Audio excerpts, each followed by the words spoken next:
Hello everyone, I am Bonsen Alemu, course instructor for strategic management or business policy and strategy, and welcome to Galila International Seminary, and welcome to this course. We'll be dealing with this course this time. Before going to the course in detail, let me have some time on the objectives. Upon successfully completing this course, you will be able to achieve the following objectives. You will be able to describe the nature and benefits of business policy and strategic management in organizations. You will be able to evaluate and write vision and mission statements. You will be able to perform a strategic analysis for a company using internal and external environmental analysis or scanning methods. You will be able to formulate strategies for a given company. You will be able to prepare strategy implementation and evaluation programs for an organization. Directly going to the first part of this course, we are going to deal with the basic concepts of business policy and strategy. The first section is basic concepts of business policy and strategy. And as it is common, let us start with questioning what is a strategy and what is a strategic management. Strategy was originally used in military, is originally military term, to mean the art of the commander-in-chief, but nowadays it's used in business as well, and it's defined by many scholars in different ways. But for this particular course, we use this definition. It is a business approach to a set of competitive moves or actions that are designed to generate successful outcome by devoting the necessary resources. So from this definition, a strategic management or a strategy is a management plan for strengthening organization's competitive position, for satisfying customers' needs and achieving performance target. So it's a means by which organizations achieve their objectives in a better way, in a very efficient way. So it's a competitive move or a course of actions that managers take to achieve those plans. For this course, it's good to ask four important questions that need to be answered by this strategy. The first thing is where we are. In a strategy, it's very important to know where the business is in terms of market share, in terms of maybe profit, in terms of customer service, in all the variables that are important. Okay, it's good to know where we are now. The second one is where are we going, or where do we want to go? The desired destination, the desired result of the business need to be identified. And the third question is how we get there, the means by which we get to the place where we want to be. And finally, the fourth question is how do we know that we are there? That is evaluation, monitoring, and controlling. So these are the four important questions that a strategy need to answer or address. Next important thing is the strategic management. It's a set of managerial decisions, okay, and actions that determine the long-run performance of a corporation or a business. It's manager's decision, a course of decisions, maybe several decisions that are important to determine the long-term organizational performance. It is a process by which managers set organization's long-term course. It is a process by which organizations develop plan in the light of external and internal environmental variables. So here it's very important to set long-term objectives while responding to the local, international, okay, and internal environments. Originally, business policy, now it's also called strategic management.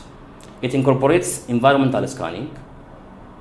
It incorporates strategy formulation, implementation, evaluation, and control. These are the strategic management process in general terms. Secondly, we are going to see about the stages of strategic management. There are three important stages, sometimes four, okay, no matter how. There are processes or stages. The first stage is a strategy formulation stage, which sometimes also preceded by environmental scanning, or sometimes environmental scanning is addressed within the formulation. So this formulation includes developing mission and vision statements, identifying organizations' internal and external environments, basically the traits, opportunities, strengths, and weaknesses, and developing or establishing long-term objectives by generating alternative strategies or means and choosing the best alternative or the better strategy to be implemented in the future. So formulation of a strategy is all about this. The second stage or level is strategy implementation. Strategy formulation is not a guarantee that it is going to be implemented as required. So implementation by itself is a very important domain in this regard. So implementation requires the firm to establish annual objectives, devise policies, motivate employees, allocate resources in a very strategic manner, that can be efficiently utilized. So it's very important for a manager or any organizational leader to implement strategy by devoting all these resources. Implementation also requires developing a strategy supportive culture, a culture in which strategy is easily implemented. That's a very important thing. Creating an effective structure, because whatever base strategy we have is going to be implemented through the structural arrangements of the organization. So we need to also prepare budgets, developing and utilizing information system properly as well. These are the implementation elements. The third stage is strategy evaluation and control. This is the final stage in the strategic management process. It includes exercising strategic control. Is all about evaluating how well the strategy went, and modifying if required, or reformulating the strategies. Based on the evaluation results, we can go for modification or reformulation. So these are the three important stages in strategic management process. Let us see the levels of strategy. In organization, strategies are made at different levels. As you know, in management, there are three levels of management hierarchically, from top, middle, and lower management. In line with that, we do have a strategic or corporate level strategy.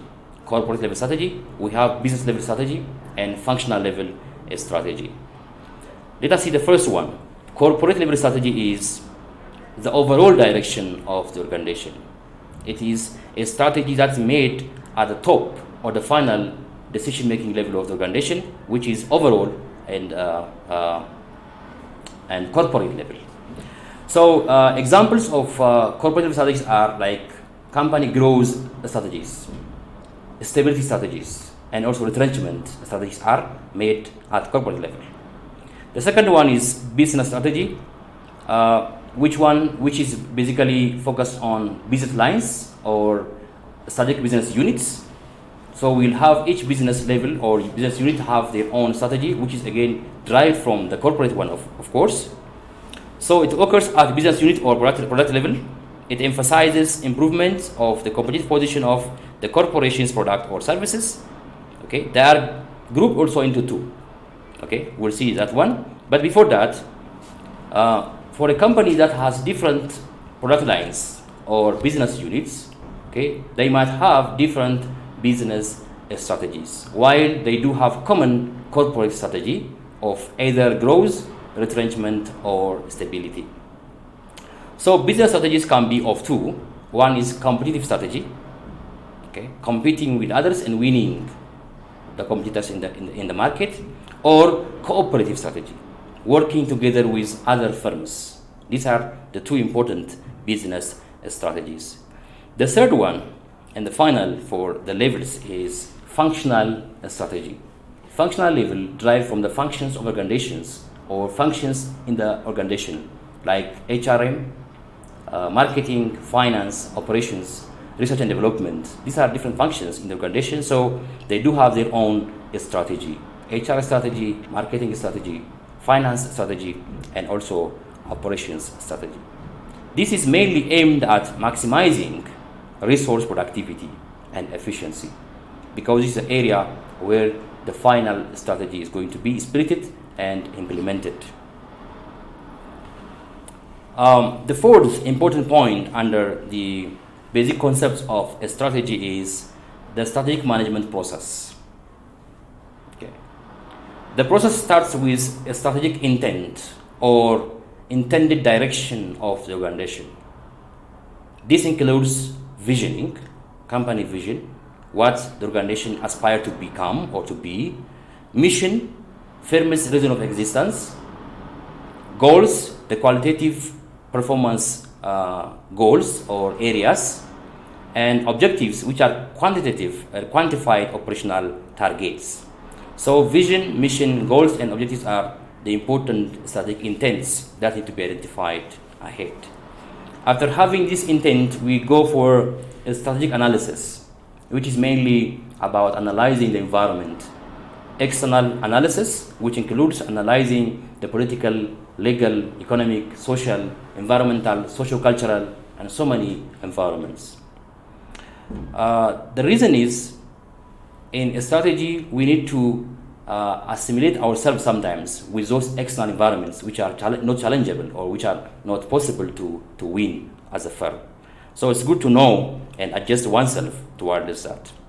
The second strategic analysis is internal analysis, which is about firm's capacity, capabilities, maybe technology know-how, human resources, number and quality and quantity of human resources we have, the capital, corporate culture, internal strengths we have, other strengths we have, and weaknesses. These are the internal analysis.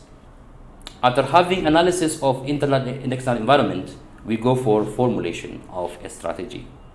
As we said earlier, we do have corporate, business, and functional level strategies, so we are going to formulate those three strategies by considering the environmental factors and our intention, intended goals or intended destinations. And the fourth stage is a strategy implementation. This is, as I said earlier, is very important stage as well. This requires activating strategies, communicating a strategy you have, institutionalizing the strategy so that everybody have common understanding about the strategy and commits themselves towards its achievement. And also having a structural implementation, building and adjusting organizational structure to suit to the strategy. In case the strategy requires different structure, different organogram, we need to stick to it and adjust. And the third one in implementation is operational implementation, developing operational systems, manuals, procedures. And the final one is in implementation, which is very important, is behavioral implementation. It's about developing human resource and nurturing corporate culture, whereby the culture shoulders or accept or implement properly the strategies. And the fifth one is a strategic evaluation. Evaluating a strategy requires the following things. The first thing is developing performance goals. To evaluate anything, it's important to have a plan or the goal against which actual performance is going to be measured. So developing performance goal is the first one. Then assessing the actual performance. The third, compare the actual performance with the set standard or performance goal. And the fourth one is take corrective action in case there is any deviation or reinforce. And the last one in strategic management process is a strategic control. It's about controlling the strategic process in general, not only evaluation now. Here we are going to make overall control. Maybe the controlling has also its own subtopics like administrative control, how well procedures and rules are respected. Operational control, how consistent is our day-to-day operations or activities with the standard, with the plan and objectives. Financial control, how finance is utilized properly in line with the financial policies we have. Okay. And cultural controls, controlling the people's behavior and people's response to the strategy. So this way we are going to control a strategy. Thank you for having me for this course and the basic overviews. And now we will be going to the second part, which is business vision, mission, goals, and objectives, which is one of the strategic intents. In strategy, these four terms are very important. Vision, mission, goal, and objectives are very important. A strategy formulation includes defining corporate vision, mission, specific achievable goal, objectives, and goals, and guidelines as well. Therefore, it's good to define what a vision is. So, vision is all about what an organization wants to become. What we want to be is a vision. It is a statement of aspiration expressed as a strategic intent to be achieved, and that should be lead to an end. It's not an end by itself, but it's a means of an end. So what you want to be is going to be your vision. First of all, why vision? Why vision is important? Where there is no vision, businesses perish. So if you don't know where you are going, it's difficult to move run a business. So vision is very important in strategic management. The second thing in strategic intent is business mission statement. Mission statement is all about a reason of existence. A mission is the reason of existence, why this business is existed.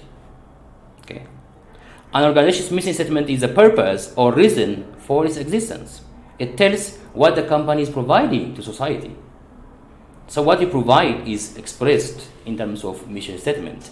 A good mission statement should answer the following basic questions.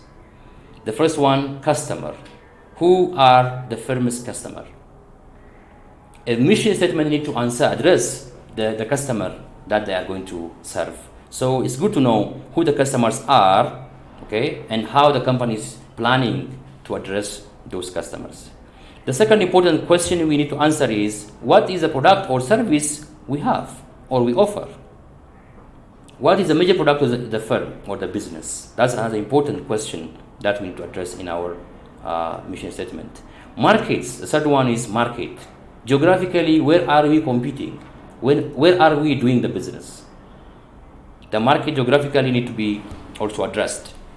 The fourth question is about technology. Is the technology we use is up to date? In our mission statement, we have to address whether our technology is up to date or not. Concern for survival, growth, and profitability. The concern the business has to itself in terms of growth, okay, profitability and survival need to be again addressed in the mission statement. We'll see example later on. The other one is philosophy. The basic beliefs, values, aspiration, ethical priorities of the firm. Okay, maybe some companies say maybe they have the belief that customer first. We serve our customer to the best of our interest. We believe in quality. We aspire to be like this. That's very important of the company philosophy. And the last one, sorry, not the last one. The other one is self-concept. Firm's distinctive competence or major competitive advantage. What's different? What's unique of you as a company? What unique product or service you are offering? That's self-concept and self-image. And the other one is concern for public image. How responsive you are to the environment, the community. Corporate social responsibility. How responsible you are. Are you only having a mission or reason of existence to make profit, or you also have a mission to conserve the environment? The last one is concern for employees. The mission is not only to produce and sell goods to others, but also to make a good work environment to your employees who are internal customers. So these are the very important attributes or elements that need to be addressed in a mission statement, of course. Let us see, let me read you a mission and vision statement of Ethiopian Airlines. Ethiopian Airlines vision statement: to become the most competitive and leading aviation group in Africa by providing safe, market-driven, and customer-focused passenger and cargo transport, aviation training, flight catering, MRO, and ground service by 2025.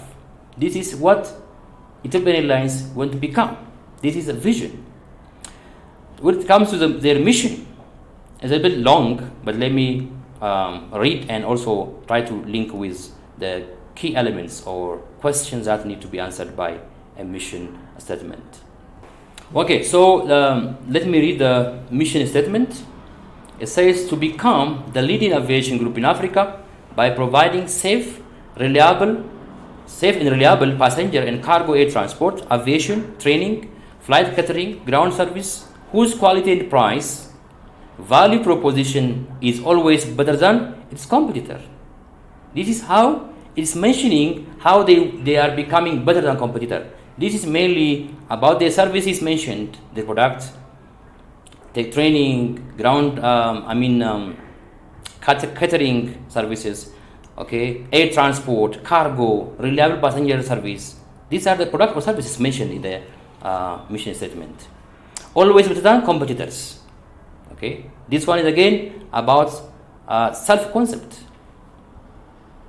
Okay, to ensure being an airline of choice to its customers, airline of choice, customer concern, employer of choice to its employees. Employees want to work for it by creating a good environment. That is a mission to the employee. Okay, and investment of choice to its owner. This is survival, growth. Okay, this can be categorized under concern for survival, growth, and profitability of the firm. To contribute positively to socio-economic development of Ethiopia in particular, and the countries to which it operates in general, by undertaking corporate responsibility and providing vital global air connectivity. This is corporate social responsibility or concern for public image. So a comprehensive mission statement need to address all, if not all, maybe major part of these lists. The other point is goals and objectives, the last part of strategic intent. The term goal and objectives are sometimes used interchangeably, while they are not synonyms or the same. Okay? A goal is an open-ended statement of what we want to accomplish with no quantification of what is going to be achieved. Okay? While objective is concrete and specific in contrast to goals, which are general. Okay? Goals exist at company level and are often qualitative, while objectives are more quantified measures are shown there. I will give you some examples. As an example of a strategic goal, maybe you can have this goal: increasing firm's market share. This is a goal. When it comes to basic objective, it can be stated like this: increasing market share from 18% to 22% in 2023. Increasing the market share from 18 to 22 in 2023. This is more specific and quantified. Another maybe example of attaining lower overall costs than rivals. That's a goal. Attaining lower overall costs than rivals. Specific objectives like attaining lower overall costs than rivals by 2024. Third example, increasing earning growth to shareholders. That is a goal. Specific objective, increasing earning growth from 10 to 15% per year for shareholders. This is how objectives and goals are different. I thank you. We'll come to the second part of environmental assessment after a few minutes. Thank you.